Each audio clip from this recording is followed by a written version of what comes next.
A lot of families increasingly worried about the cost of living. That stress is becoming what they feel is one of the most important issues of the upcoming midterm election.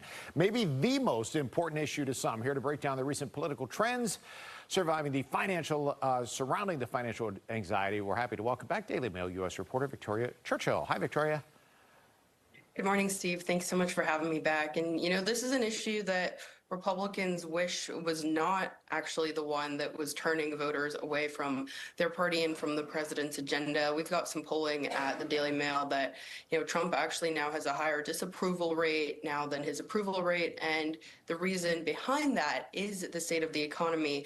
And, that's an issue that Republicans typically like to legislate on and run on.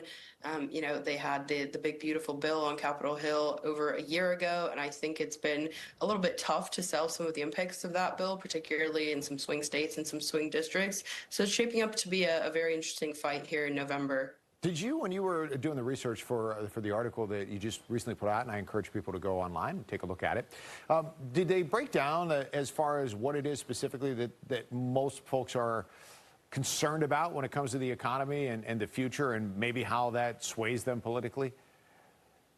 Yeah, gas prices are definitely something that is up significantly year over year. And then the other thing that we're looking at, of course, is food prices. It's interesting that some retailers are really making sure that they are actually rolling back some of their prices. Like Walmart, I know, is one retailer that's been really trying to make sure that they are cutting those prices back. But some other retailers are increasing their prices still. And then, the other thing that I think is interesting to note is how this plays when we look ahead into November. So we've got Republicans being down about 9 points right now on the generic ballot. Now, of course, I do want to say that this is the generic ballot, and the way that the control of not only the Senate but also the House goes in November will depend very much on individual races. And it's interesting that we have those generic ballot numbers also paired with the fundraising numbers that we saw come out a couple weeks ago, not only from individual campaigns but also from party apparatuses. And so the Republicans seem a lot more flushed with cash, which means they're going to be all over the airwaves trying to make sure that they can win that messaging battle and swing those particularly independent voters.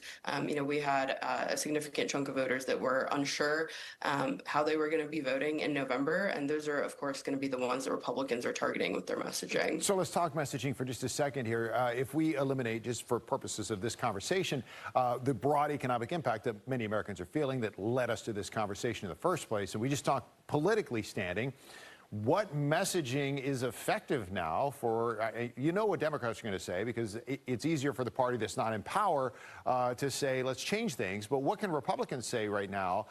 Do they just distract from the economy and try to focus on something else? Do you find a way to include the economy in your messaging? What do you do?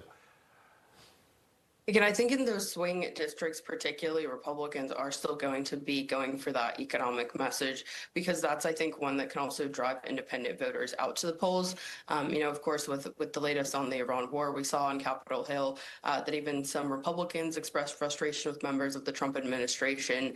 And so I think that's, maybe some messaging that we might see on the campaign trail, particularly from those swing districts, is that those voters want their representatives to represent them, not necessarily directly the ideologies of one party or another. And so I think in some of those swing states and swing districts, the Republicans are going to be talking about how they can work with Democrats and how they've worked with Democrats in the past on a number of issues. But I also think Democrats might be timing into that message as well.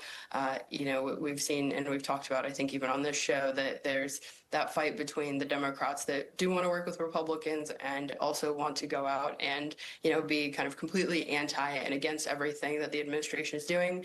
And so, right now we're seeing that fight play out in primary battles.